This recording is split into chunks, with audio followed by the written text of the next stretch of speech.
had a good evening. It is Friday night, and I try to go live on the weekends. So I'm going live right now. I want to jump in, and this is kind of a craft and chat. This is where I sit and I do one of my crafts, one of my hobbies. Last time I did this, I thought it was needle felting. And this time it's not needle felting. I'm going to be crafting.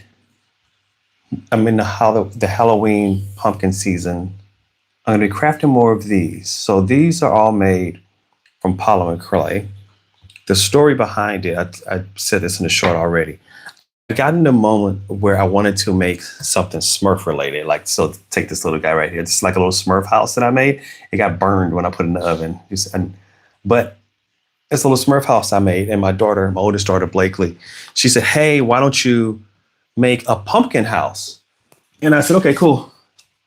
And I said, draw me a picture. And she drew a picture. And she said, like that. That's what it should look like. I'm like, okay, cool. I'll do that. And so the first little house that I made is right here. You see this little door, the pumpkins around it. And it's really shiny because this is glazed with a polymer. It's actually with a resin. That's the first one. The second one I did was much smaller. I haven't glazed it yet, so it's not shiny. Then I did this one. So you can see what it looks like. I did that one. And why am I doing these? Well, I like to kind of decorate around the house. And so I'll set these on like shelves or something. And then this is made out of a different type of clay. It's a really soft clay. So it's got a little mushy. It's a little shorter. And what I'm working on right now is this one. And I bake these in parts. The bottom is already baked. So different vegetables and plants. You're like, that doesn't like a house because here's the top. And that's what I'm working on right now, shaping the top. But I started doing polymer clay a little while ago, about over a year ago. And I find it to be really soothing. I enjoy it. It's a lot of fun. But what I'm going to do right now is want to shape the top of this to match like that, and then add the different elements on the top, which are going to be like the leaves.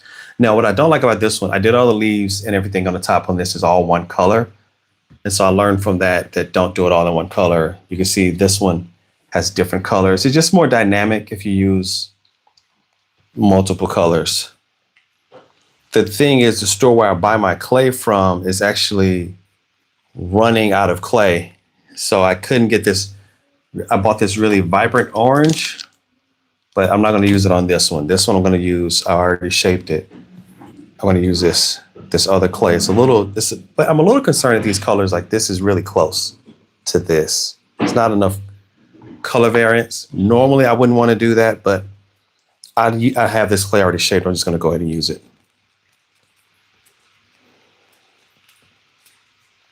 No, I did not know I could do these since I was young. I only started doing this 2 years ago. So when I moved to the UK was my first time ever doing needle felting. And that's what started me down. And then how did I get into polymer clay? I think I saw someone do it on YouTube. And I was like, hey, that looks cool. And I realized I can craft faster with polymer clay than I can with needle felting, although they're both really cool. And I just started working with clay.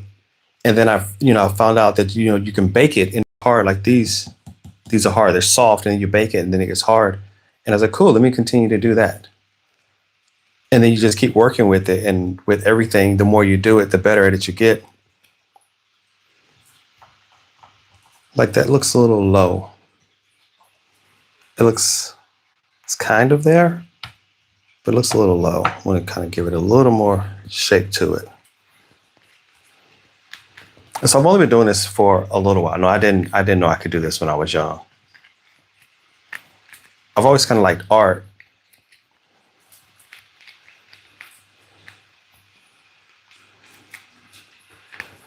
Well, I don't. I'm glad you're jumping in and say your first time watching a family live chat. I got the kids cleaning the kitchen.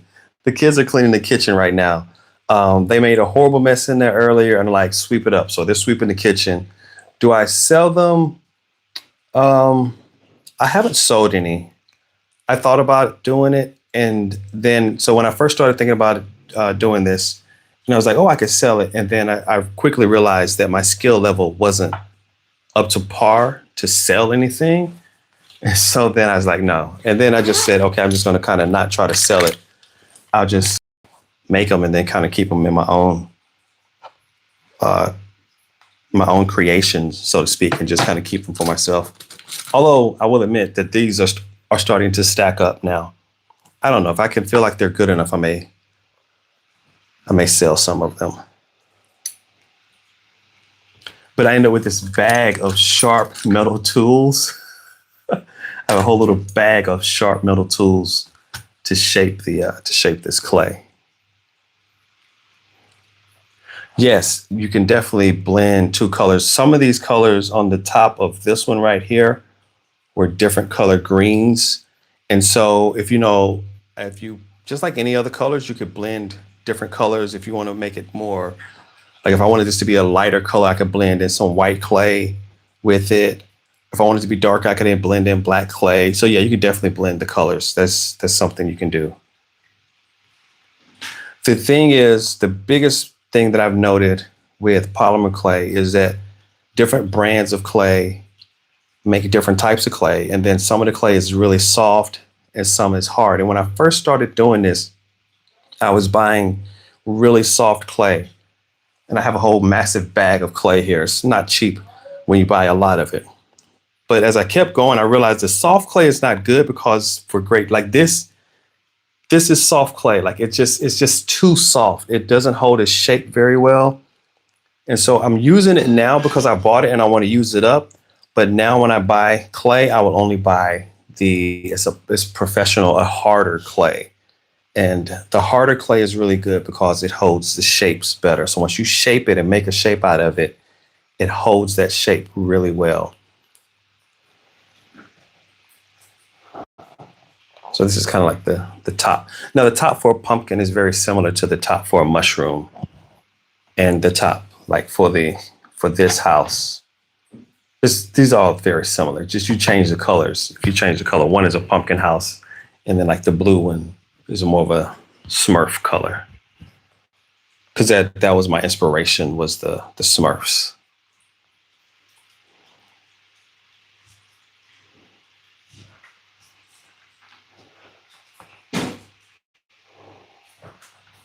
Well, I can make you one if you like it. I've been concerned about how would I ship these little things because I'd have to package them.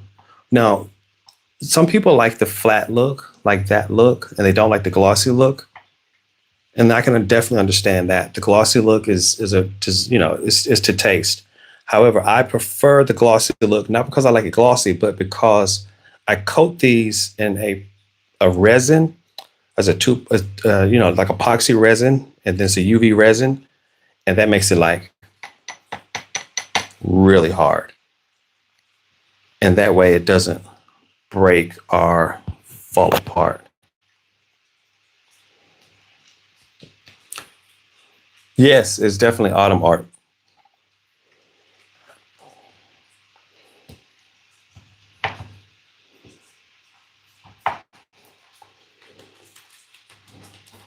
So this is so soft. It just, when I place it, it wants to flatten. And what I have to do, what I've done before, and I'll probably do it here, is I will use, so let's take this clay, is a much harder clay. And I will use this as a pillar under this little top to hold that top up to the right shape. So yeah, this is what they call it, is a professional clay, and it's just harder.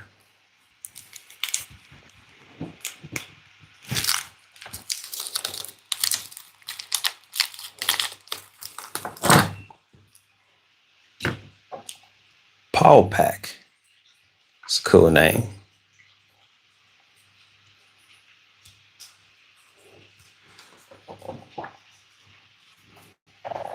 The shiny ones are So I could put this on the inside. And the cool thing about the clay is it will bond to other clay. So you can bake it over and over again. I bake this. This has already been baked one time. It's been placed in the oven. It's hard. Like that's hard. The cool thing with this polymer clay is you can bake it more than once. So I can put this back in the oven again when I add new pieces to it and rebake it, and it'll still be fine. Now I have an oven that has a timer on it. That's the best kind to use. You can use just your, if you have an oven, you can use your normal oven, but please set a timer, because if you don't set a timer, once it goes past 30 to 35 minutes, it will start to melt down. So if you put this in the oven and forget and go do something else, you come back, you will have just a pile of melted clay. It'll be a glob. I've done that before. And it really hurts your feelings because you spend so much time designing these things.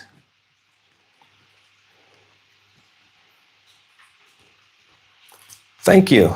Thank you. Yeah, we have really enjoyed traveling. We just came back from Scotland, and that trip was not really planned. What was originally planned was we were going to go to Wales, actually. We wanted to go to the Forest of Dean. Wanted to go to the Puzzlewood. I think it's the Forest of Dean. Wanted to go to the Puzzlewood because I wanted to go. I've seen so many pictures on Instagram of that forest, and it just looks so cool. But Scotland was trending, right? There's a lot of people talking about it. I was like, you know what? Let's go to Scotland. Let's go back up there. So we went to Scotland, and we were gonna do the whole time in Glasgow. We did the first day there, and it's a good drive. Like it's like a 7, 8 hour drive. Our vehicle, we had to rent a vehicle because we've been having problems with our vehicle, and we didn't feel confident there. So you see, I put that other piece of clay under it, and that makes it stand up more, like it has the right shape now. And you can't even tell that I have that weird green piece under that. And it's fine. It's you'll never see it because it's under there. But we had to rent a vehicle, which made the trip a lot more expensive. Originally we didn't anticipate having to rent a vehicle, but we just didn't feel confident that our car would make it. Been having problems with it. It just came back from the shop. It was in the shop way too long. And so we didn't feel confident that it would make it.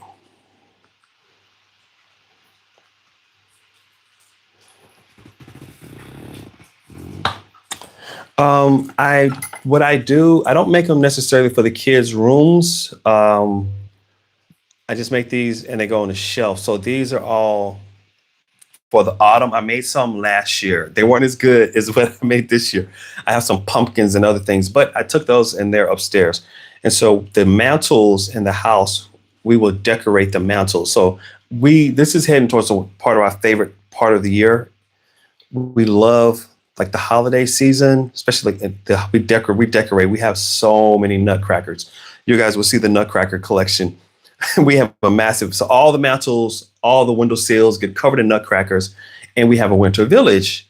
And this year, because I'm making this is going to kind of be a little, I guess, a little pumpkin village. If you think of Charlie Brown and the Great Pumpkin, it's kind of what's in my head. So it's going to be a little pumpkin village. And so I'll set all these up and design them and just kind of put them on a mantle together. I'm probably going to glaze all of them, and then they'll all kind of sit together, and it'll be like a little forest of little pumpkin. But the cool thing is there are no people, there are no creatures. You don't see with the little fairy things that look like that. You just the houses. I don't want to actually try to design the people. I just want to design the houses on this and let your imagination fill in who would live in a little pumpkin house.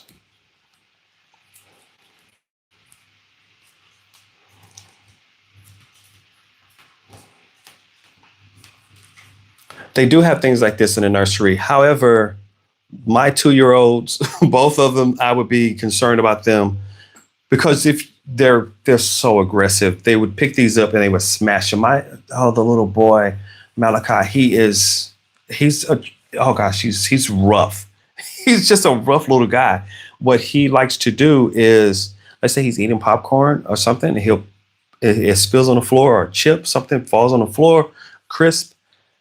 He will stomp it. He'll walk up to it and just start stomping on it to tiny. He loves making crumbs. So I'm be concerned about him not so much eating it because they're old enough now to where they don't pick up random things and eat random things or put random things in their mouth. But I would be concerned about them just breaking it because they want to play with it. Kenzie calls these carrots because in her mind these are carrots, and she's 2, right? So like, yeah, they're not carrots, but close.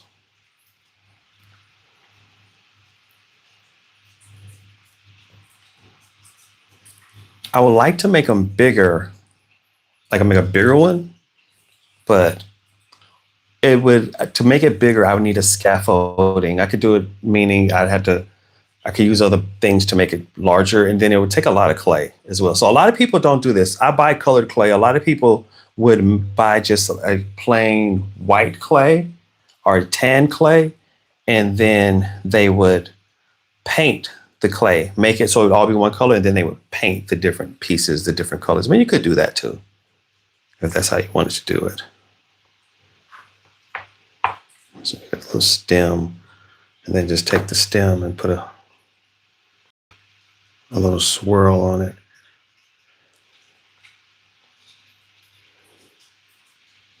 Like that. But this last trip to Scotland, every time we go to Scotland, we have a really great time. The craziest part of the trip was when we wanted to go to a botanical garden, and it's like on a peninsula, and we had to cross on a ferry to get over there. And wow, that ferry ride was crazy. I didn't know. I knew it was going to be a small ferry, and I knew it would be rough, but it was way, way more aggressive than I anticipated. I wasn't anticipating anything like that. And then we got out of the car, me and Braden and Matthew, and we were standing. And at first it was fine. And then we turned into the waves. So the ferry kind of turned into the waves. So the waves are coming this way, and we turned into the waves. And so the ferry would go down, and the waves would crash into the front and then kind of go over the front. We got soaked. We got soaked. And we were rocking. We didn't have on life jackets. We weren't strapped down or anything. It was just we were just out there in the elements. And at that point, I had to put the camera down because I had to hold on. And I was telling Braden and Matthew, zip up your jackets. But then I'm like, don't zip up your jackets, because to zip up your jacket, you have to let go of the rails. And it was, we won't forget it. It was definitely memorable. But that was a wild ride on the way over, crossing on the ferry. It was fun, though. It was cool. And we love finding experiences like that. And then the botanical garden that we went to was really nice as well.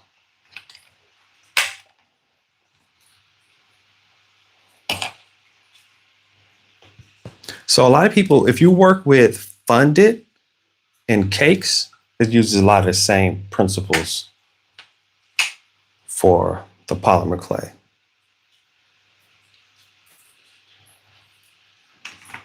And so I made the top, and now just going to kind of circle the top with and add the leaves.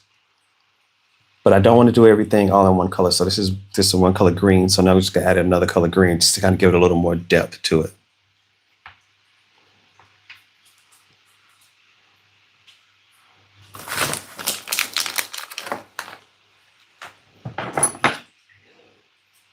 So that was I think that was day 3. So let's see, no, that was so the first day we drove up, that's day 1.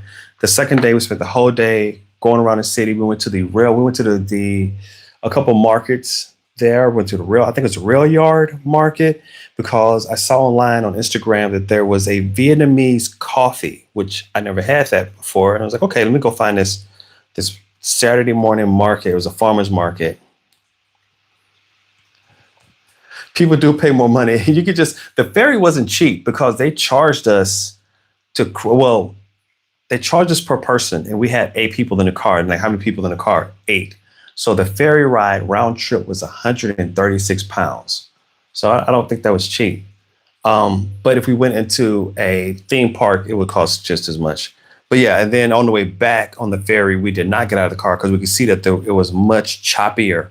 The waves were like much more aggressive. And on the way back, just the cars in front of us were just getting drenched. Like every wave was coming over, crashing over the ferry, and then the ferry. It's just something you don't forget it. We crossed the Irish Sea going from the UK over to Ireland, but that's a major ferry. Like you drive into that ferry, big ferry. You get out, you get out of your car, and you go up. There's a whole floor. There's rooms you can rent. Like that is a massive ship. This was not that. You're parked on top of it, and it's just kind of in the elements.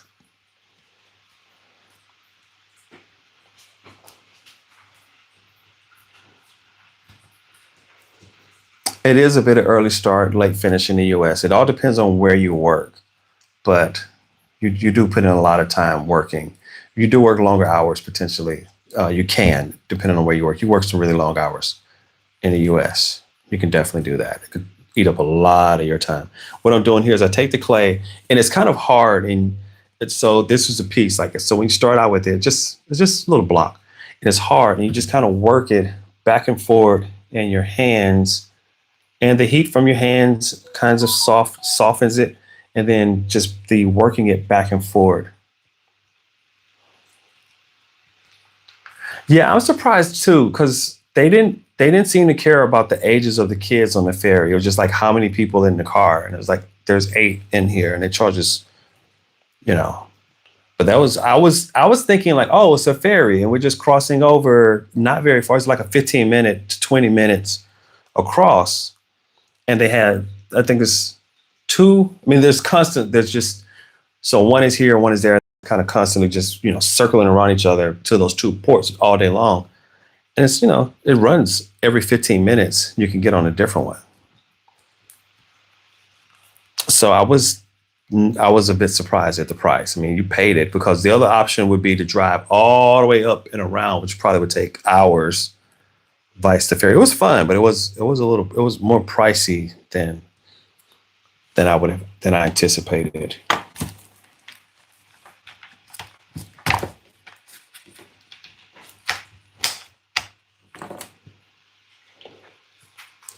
But yeah, Scotland was trending on social media, on TikTok and Instagram, because Americans discovered that there were, and the term is very different, right? It all depends on who you are, how you term it. So a lot of people don't like it when you hear the phrase, so let's say Black Scots or Black Scottish. You're like, that can't be, because, Scottish are not of African descent. And then there are immigrants of African descent. However you want to term it, there were Black people in Scotland, and Americans just discovered that. They didn't know that. And so the Americans were really excited to hear the Scottish accent coming out of people who didn't look what they anticipated Scots should look like. And so it just would lead to this whole, and to anyone who doesn't know, no, Americans don't get a lot of exposure. Our schools, so our world news, let me go back. World news in America, it comes on every night. World news, it only talks about the US. It's titled, the news segment at 30 minutes every night is titled World News. It only talks about the US. And if it talks about another country, it is from the perspective of the US, unless it's really, really bad. Like the US news just doesn't cover the rest of the globe. The US is a big country, but it's very inward looking. Like it's a very inward focusing country. So don't be surprised if Americans don't know that the UK is 4 nations, United Kingdom, like we have the United States, that is 4 separate nations that make up the United Kingdom. The average American could not name 3 of the 4. They could. I don't. They just know the UK and Britain. I don't know if most people can name 2 of the 4.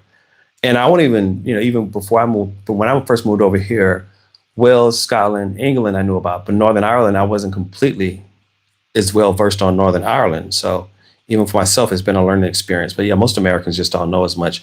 So they were definitely shocked when they saw Black people or people of African descent in Scotland with that accent. And it just was just trending on social media. And a lot of people were getting a lot of followers and like, oh, let's go to Scotland. And so we didn't necessarily go to try to find Black people in Scotland. That's not, we wanted to just go and, because we've been to Scotland a lot of times before. We just decided like, no, let's go back to Scotland again. It would be cool, but let's do it a little different. So we went to Glasgow.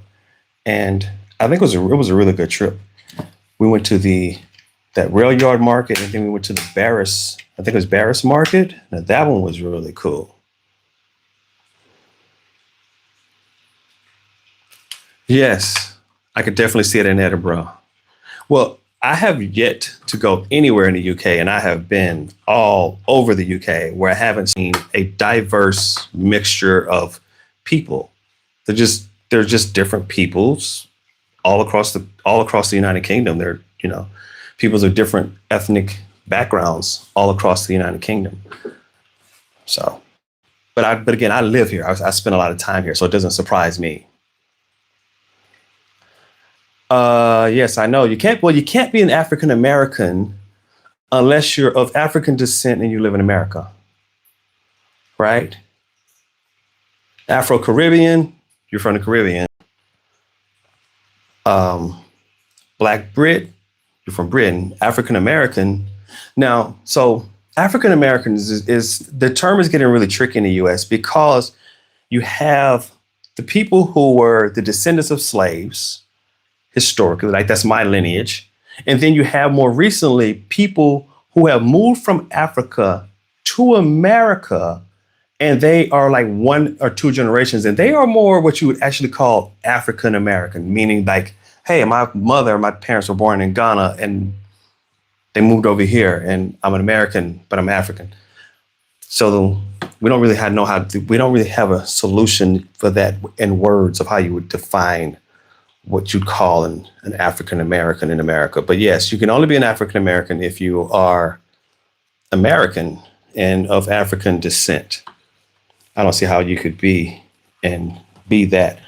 But I have heard in social media that there are a lot of African Americans, Black people in America who don't understand, and they'll see Black people from other parts of the world and they say, oh, you're African American. And I've never seen that person. Like I've heard people say that. So I don't doubt it that there are some idiots out there who are actually saying that. But no, I'm versed enough in the world to know that that's not the case unless you are American.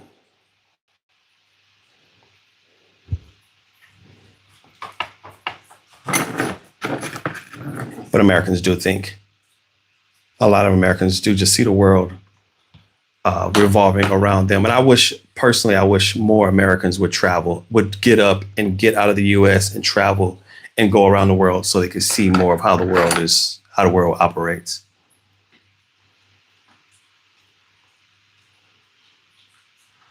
Okay, so the wristbands, I'm a dad with kids. This one I got from work and it's completely faded out. It's just white. This one is Pokemon and it's Pikachu on it, although it's pretty faded out. And this one is Pokemon and was this Charmander on it, but it's pretty faded out. So these were for my kids. At one point, I did have a medical bracelet. So if you go back and look at some older videos, I'd have 4 of them on, and one of them was medical bracelet. It broke. I just wore it. I had a period, like I had a medical incident, and I had a medical bracelet, and I thought it was cool. And even after I just thought it was cool. Like I've never saw that in the US where they would give you a medical bracelet like that. That's this kind of bracelet. And so I had one and I wore it. And then long after I didn't need it, I just kept wearing it. I probably should have took it off. And I kept wearing it. Finally, it broke. And now I have 3. And one of these actually has a tiny little slit in it. This one has a little slit. And I know at some point I'm going to have to pick up another one. But these other ones, I just have on, and there's the watch. And there is no significance for me having these on aside from the fact of, I don't know, I just never take them off. I mean, I literally never take them off. Ever. I don't take them off to shower, to bathe, because they go with me everywhere. Swim, whatever. I just never take them off. So there is no significance of them. Just I put them on and then I just never took them off. No, not peanut allergies. I do have an allergy to a plant, but not peanuts or anything like that. But I do think it's cool though that when you do have a problem, that you can have these bands and they'll have like your medical conditions on that. If you have something like that, like if you pass out or something, I think it's a great idea. I first saw it in the UK. They may do it in the US. I just never saw it in the US. But yeah, I thought that was pretty cool.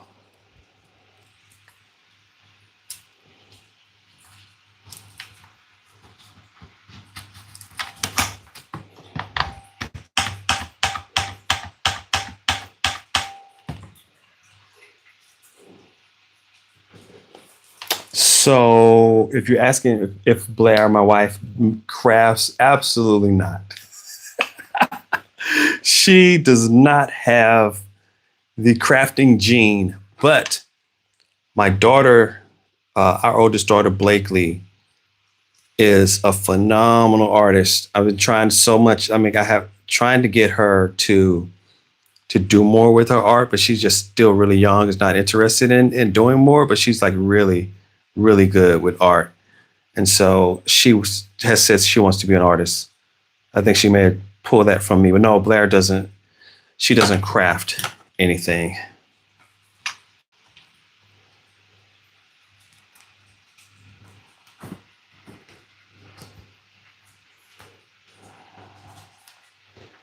The is that Glaswegian? I'm not sure if I Glaswegian accent is hard. Yeah, it was. And so like I live where I live now, I rarely hear the British accent. I go down to London, I don't hear it. I start to hear the accent when I get up towards York, up to Yorkshire. I start to hear it. Lincoln, up at Lincoln North, I could hear the accent. I guess if and I don't remember hearing much in Cornwall down south, but yes, um, there was about a year or two ago. There were these two little girls, and it was all over social media, and they were talking about the price of an ice cream, and I think they were from like North Yorkshire, and their accent was so strong. And yes, I did have a couple times where I had to slow down and say, "What did you say?" I think I'm pretty good with catching the accent, but yeah, that accent is kind of it almost sounds Irish, to be honest with you. To me, it sounds almost Irish.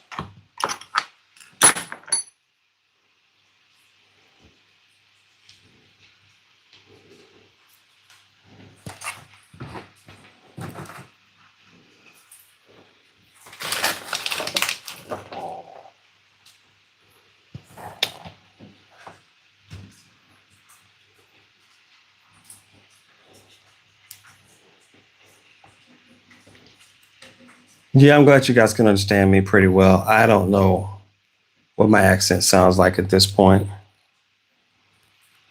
No, when I go back to the states, the and I've been told this, like especially go back to where I'm from in Arkansas originally, then I pick up a real hard Southern accent really quickly because that's the accent I grew up with. But my kids, so my kids go to school with a lot of other American children, but they're also British children in the classes in schools. My twins, right now, their center that they go to, all of the staff is British. And so my kids have a blend of an American accent with a little hint of a British accent. But what I have noticed, and I just recently found this out, is that my kids are doing what you call code switching, which means when they speak to me or their mother, they have very strong, clean American accents. That's what we hear. But I've heard them recently, especially the older two, talking to some of their friends. And when they got to talking to their friends, it was like, well, bruv, come on, bruv. And it switched. I'm like, oh, you guys are code switching. But they have British kids in their class. And so they hear and they're talking to those their classmates, and some of the teachers are British and some are American. It's a blended school. But yeah, they have. an entirely different accent when they're not talking to me or their mother. I've been over in Norfolk a couple times, but I can't say that I've talked to enough people from that area to really be able to say.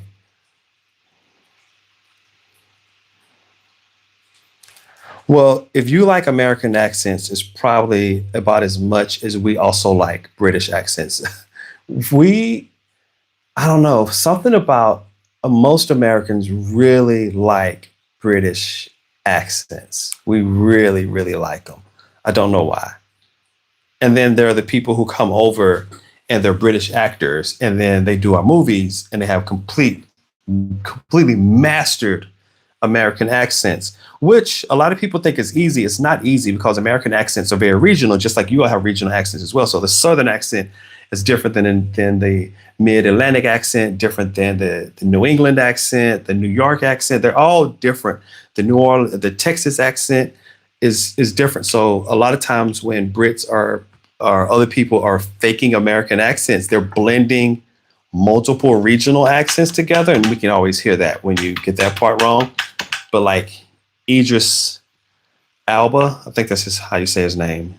When he came over and has done some movies, and other people have done American movies, and they fully have mastered the American accent, and we don't even know that they're British.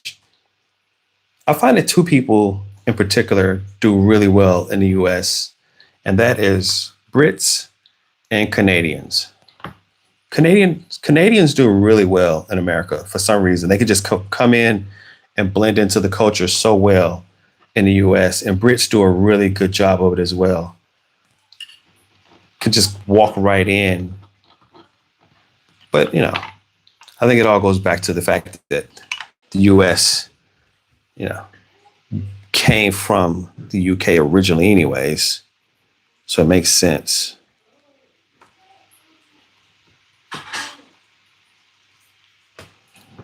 So I'm only going to do a couple more on the top of this one. Sometimes I get carried away with the leaves, and I already did most of the base. So I'm going to just do a couple more on the top, just kind of going around it a little bit more, and maybe just one or two down the side of the back. And I'll call this one finished. I don't really care for this color as much. I wish it was a more of a vibrant orange color. I do like the more vibrant orange colors, but for the sake of variety, you change it up. I do like the red door on this one. These others have, I think they have blue doors, but I think I like the red door. It just kind of stands out.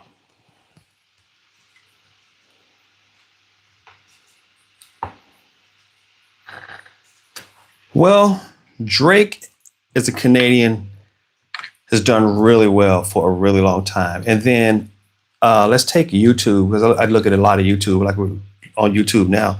A lot of my favorite YouTubers, I found out, are Canadian. Like I like there's a guy named Pete McKinnon. He's Canadian. Maddie's Canadian. It's just like there's a lot of Canadians who, and I can't tell by accent that they're Canadian. Like they just. I love Liverpool. Liverpool is one of my favorite. Liverpool is one of my favorite cities. Liverpool is, how do I want to define Liverpool? It's a city that is really nice, but you don't hear much about it, right? It's, the city in Liverpool is great. And you just get down there and along the water is beautiful. That's really nice. North of Liverpool, what is that beach that have all those statues on it? I can't remember the name of it right now. But there's a beach that has all the statues on it north of Liverpool. Just that whole region is nice. I went over there. I remember moving over there. I was like, I didn't move over there. I was just thinking I would like to move over there, but I don't have work over there. But yeah, Liverpool is really nice. It's just one of those, I feel like it's one of those cities that's really cool that people just don't know how nice it is. But I guess they just don't go there very often. No, I've never watched a carpetbagger. Blending into what? Yes, Crosby Beach. That's it. It's a really nice area. Well, I like that area a lot. And I like Liverpool, especially down like along the water. It's just really pretty, especially in the summer. I didn't make it I don't think I made it to Liverpool this year, but Liverpool is cool.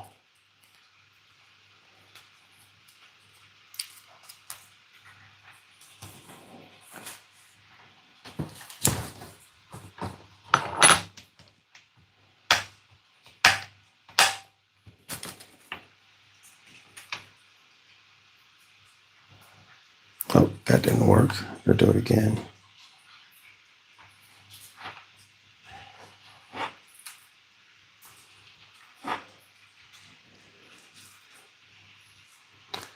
Have I gone to farmers markets to buy food? I've gone to a lot. Oh, I've gone to so many farmers markets. I've gone to the farmers market. The biggest one I've gone to is in Norwich.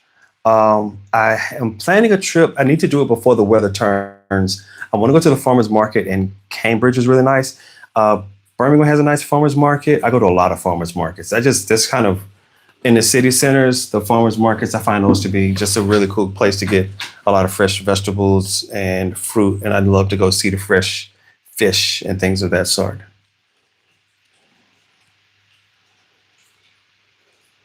Southport Beach. I've never been to that one.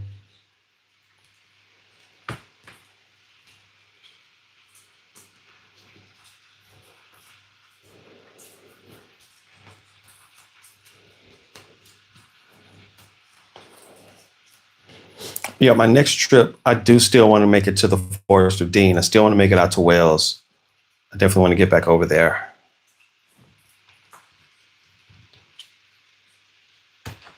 I wish that we'd have had opportunity to make it down south, back down to Cornwall. We really enjoyed Cornwall and Anglesey. And the cool thing I realized is, I have the youngest kids are two, the twins.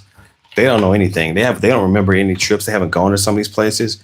And then I found that the older kids don't even remember some of the trips that we did earlier.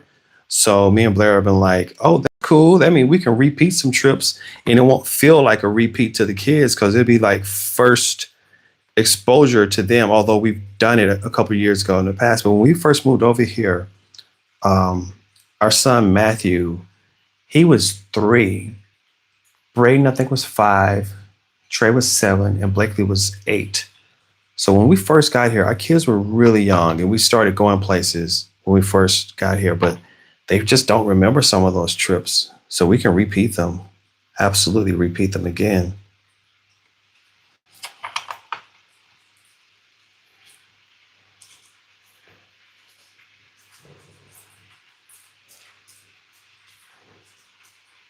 I want to get back. So I've driven through the Lake District. We did it on our way to Scotland. And then we came back through the Lake District on the way home from Scotland. But yeah, we've never did the Lake District as far as going. I saw the signs and it's like Northern Lakes, and then we, drove on and said Southern Lakes. I'm like, what does that mean? I've never gone over there. So I would love to do the Lake District. That's probably on the list for next summer, would be the Lake District. We're not going to be able to do as much this year because we're reaching that period, which is one of my favorite periods because we're going to start doing all of the Christmas markets. So we'll start here in a couple months. And so I'm excited. I love doing Christmas markets, but we won't do as much traveling.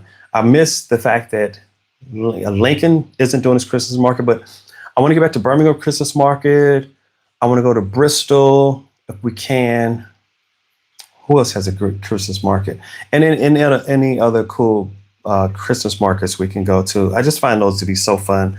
And if you go in the evening with all the lights and the sounds and the pretzels, I just love that the vibes, the feeling that you get during that time of year.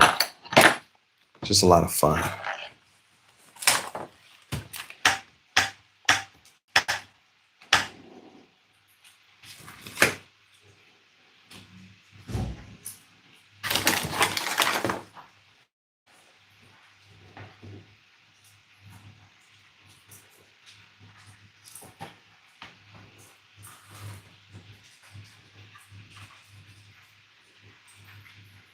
Mm,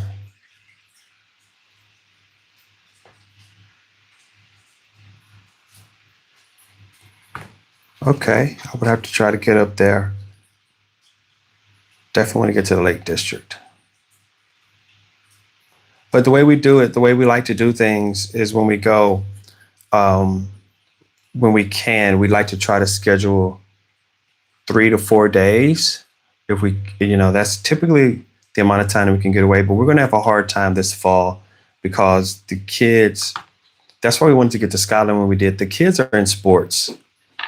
And because the boys are in sports, Blakely's doing some things. We're not going to be able to travel much this fall just because we're going to be bogged down with sports, which I don't mind. Like the kids, it's part of their development. So they need the sports and everything. But yeah.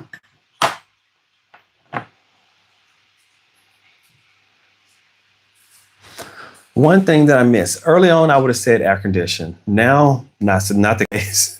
I've gotten used to the ambient temperature here. I like the cooler temperatures here. Um, One thing I miss from the US, it's not a lot. At this point, earlier when I first moved over here several years ago, I think I would have had a whole list of things. But as I've been living here now, September, we got here in September. So this month is actually exactly 5 years. Mexican food. There are a few places to get Mexican food here. So I'm not trying to say that I mean, there's even Chipotle here in London. So there are a few places to get like authentic Mexican food here. So I'm not trying to say it's not, but the vast variety of Mexican food and Tex-Mex that you could get in the US, you don't have that replicated here, which makes sense. Like Mexico is not near here. That whole style of food doesn't really exist here. But that's probably one of the things that I miss. Um, I remember a long time ago, I used to miss Walmart and Target, only in the sense that it had so many. Here, you have to go to multiple shops to get what you want. Oh, I want this and I want that. Well, if you want this, you go to this shop. You want that, you go to that shop. So I used to miss Walmart, Target, but I don't miss those anymore because now I know all the shops in the UK to go to to get what I want. So I'm like, oh, I want this, let me go to this shop. Oh, I want that, let me go to that shop. And so I don't miss those. There's not a lot of things. I think if you want, you know what? Do you know what I miss from the US? Is the only thing I miss from the US would be my family. Um, and that's when people say, oh, you should stay forever. And it's like, well, the only problem I have with that are I don't get a chance to see my nieces and nephews, sisters, brothers, my mom. Like my father's passed away. My mom, Blair's mom. So family is the one thing that I really miss from the US. That's the main thing. But as far as like stuff, things, places,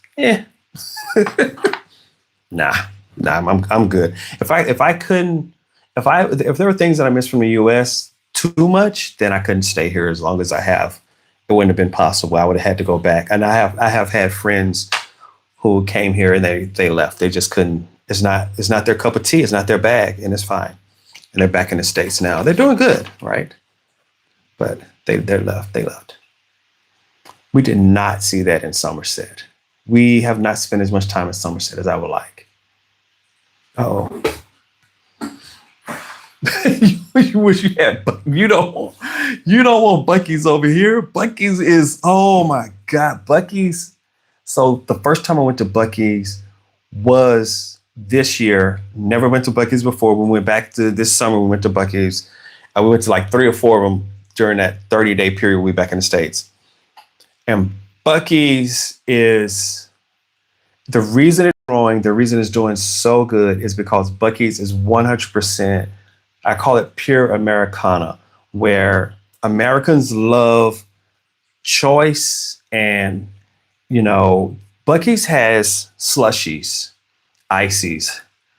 It has like 12 different flavors. They sell jerky. They have probably 36 flavors of jerky. Everything that they had, everyone said, oh, go get the brisket sandwich. They didn't tell me that Buc-ee's has a brisket sandwich. They have a pulled pork sandwich. They have a triple meat sandwich. They have a double brisket sandwich. They have a double pulled pork sandwich. They have a chicken sandwich. And, it's just like, oh, Buc-ee's is a gas station. It is a gas station that thinks it is everything. Buc-ee's, they make their own tortillas in there. They do their own briskets in there. They make candy. They make candy in there. They make jerky, and it is the largest gas stations in the world. Has to be because the the petrol pumps or the gas pumps, typically they have 80 to 120 pumps. No big rigs, no lorries. They don't. You can't take a big rig there or a lorry. Just cars and trucks, and they sell everything. Just Google YouTube Bucky's, and you will see it is massive. It's American. It came out of Texas, of course, because everything in Texas is bigger. But that's Bucky's, and you go into Bucky's, and you can easily spend 100 US pounds, $100 easy. You can spend £100 easy, and Bucky's is you just get in there, just so much stuff to buy. They sell clothes, they sell paraphernalia, hats, coolers, water coolers, vests. I mean, they just sell kitchen things for your kitchen. It's one of my kids had lost his shoes, Malachi, the 2-year-old. And before I ever went into Bucky's the first time, I said, I promise you they have shoes in there for 2-year-olds. Guess what? They had shoes. So we bought a pair of shoes in Bucky's. What shop from the US would I like here? Mm, I don't know, because I don't want to name any food, because honestly, fast food typically isn't good, and the fast food that's here is it is what it is. Like you already have Burger King, you already have McDonald's, you already have Taco Bell. There's a few other like more bespoke places. Chick-fil-A isn't here, but I don't know how what Chick-fil-A would do here. Chick-fil-A has a very narrow menu. You have Starbucks here. Costa is better coffee than Starbucks, but even better than Costa is this place. Have you heard of Black Sheep? Black Sheep is really good. But Black Sheep is in the U.S. and it's here. There aren't any Bass Pro Shop. That's it. I bring over Bass Pro Shop because I think Bass Pro Shop is cool. They Bass Pro Shop and Bucky's are very similar. Like they sell everything. The kids do have a slight British accent. They do. Um, but the twins who watch a lot of Bluey also have a slight Australian accent, which is which is funny. So my before we moved over here, my oldest kids were in love with Peppa Pig, which actually now the twins are in love with Peppa. Um, and so my kids had a weird, funky British, because it was faux British accent before we moved over here. That's the oldest ones.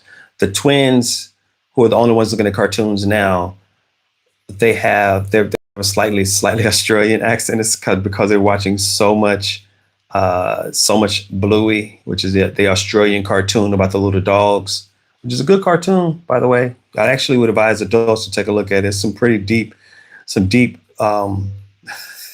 some deep episodes in Bluey, which are surprising.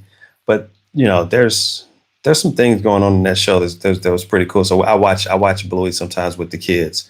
My older children, they go to school with British kids, and so they have ever so slight British accents. Really, Chick-fil-A is coming over here. I mean, it could do good. It could. Chick-fil-A is nice. It is one of my favorite places. But really, chicken sandwiches is what they do. Popeyes is here now, and so there's a Popeyes close by.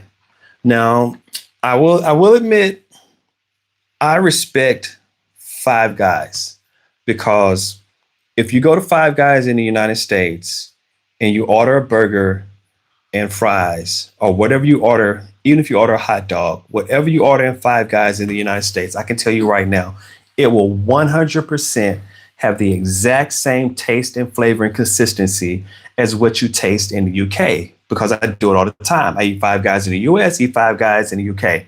Taste the same. Popeyes did not do that. There's a lot of menu items that Popeyes did not bring over into the British market. So, one is the biscuit, the red beans and rice, although they have mac and cheese here. There's just a lot of things Popeyes didn't bring over. But I find that I do like the flavor of the Popeyes here, the strips. I get those all the time. Those are good.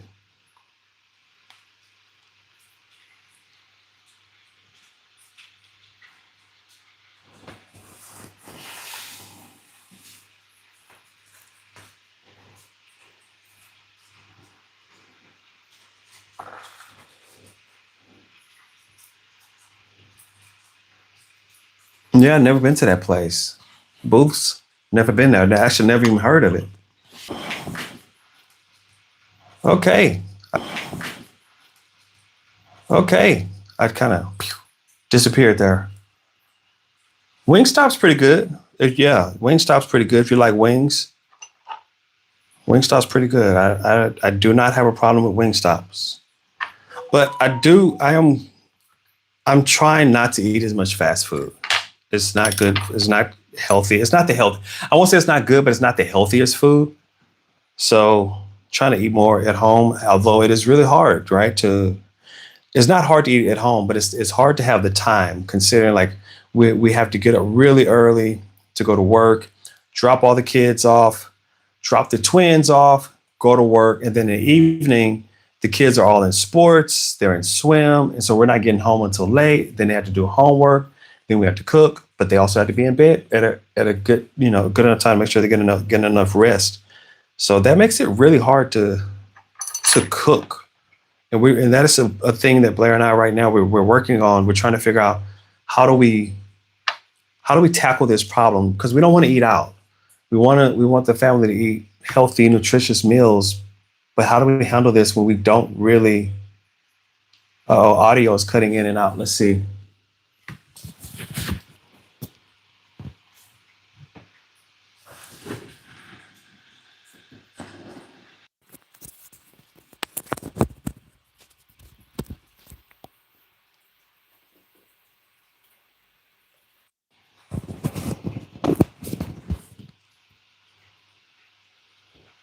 Okay, can you hear me now? How's the sound now? Does it sound any better? Because I'll just keep talking and just tell me if the sound is still cutting out. I think we will have to batch cook and freeze. We've been thinking about batch cooking and freezing. We started doing that a little bit, but yeah, that's some things we're thinking about. Sound is better. Okay. So yeah, I just something happened with my internet just a second ago, and it cut out, and then I just kind of I just reset everything. So um, hopefully the sound and everything is fine now. I think we will have to batch because we don't have time. The biggest problem that we have is time in our house with everything that we have going on is trying to make enough time, especially for cooking. So, but we definitely are trying not to eat out as much, and it's expensive.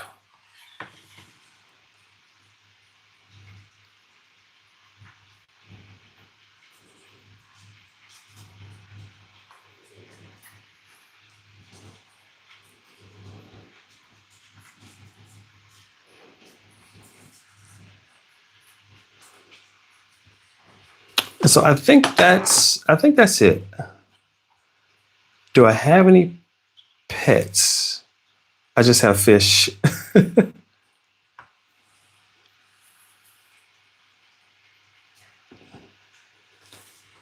So this is what it looks like, and you can see the top is on it. And I think we're going to stop right there with this one. This is the back. I just had this one just kind of hanging off the back. It's just kind of like, oh. And normally I would have like one or two leaves on the bottom, but this base is kind of small. It's not a very large base. But there's the top. I kind of wish I made this stem a darker color green, but it's still visible. And now all I have to do is take this and bake it in the oven for about 35 minutes at what's the temperature?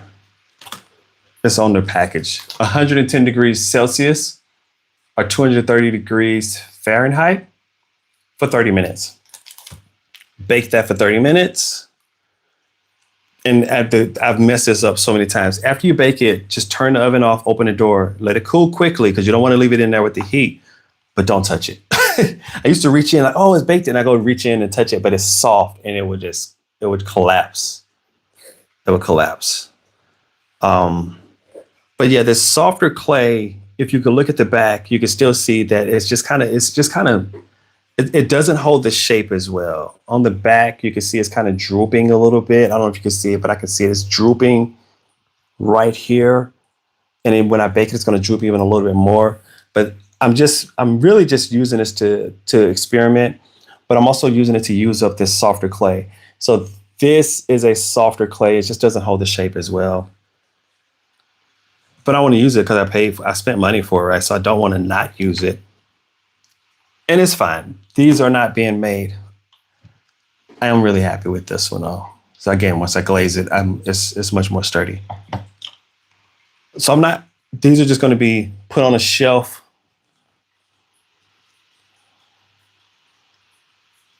And I'm not going to sell these. I may at some point, if I could get good enough crafting them, I may, throw a couple on Etsy or something.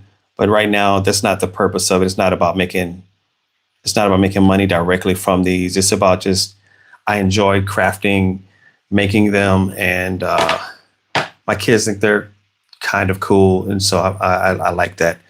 Hey guys, I've been on here for an hour and it's been a lot of fun. So that's the point. That's all I'm going to do tonight.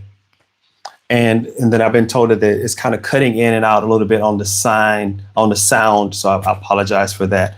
I'll check the internet and see what's going on there. But I'm gonna pause it here. I'm gonna cut it here. It's getting late. Tomorrow, long day. Blair and I are gonna head down south of London. We're going to RHS. I think it's RHS Weasley. There's a flower show going on down there. So we're gonna go to a flower show. Then we're gonna head into London and just kind of have a day. We have a sitter. She's gonna come in. She's gonna watch the kids. So Blair and I are just gonna get away from all the kids. We love them. They're ours. We love them. But I mean, you should get away from your kids. If you have kids, you should be able to get away from them. So we have a sitter. She's gonna come in and watch the kids. We're gonna get away for a day and just kind of go out and have a little bit of fun, just kind of hanging out. And then we'll be back here and then spend the rest of the weekend there. I may jump back on live if I make another one of these, or if I start doing some needle felting. I try to connect the lives with crafting because it takes time to craft anyways, and I can talk with you guys, and it seems to be a good medium for me to kind of be busily doing something with my hands, and then to discuss the things and topics that's kind of coming up here. So I appreciate everyone who's jumped in the live and hung out with me. It's been a lot of fun, but I'm going to call it a night, and I may get a chance to do this again this weekend. If not, try to catch me again next weekend. I try to go live between Friday and Sunday. I don't have a set time, just whenever I can get free. Typically, it probably will be at night instead of in the day. So have a good evening.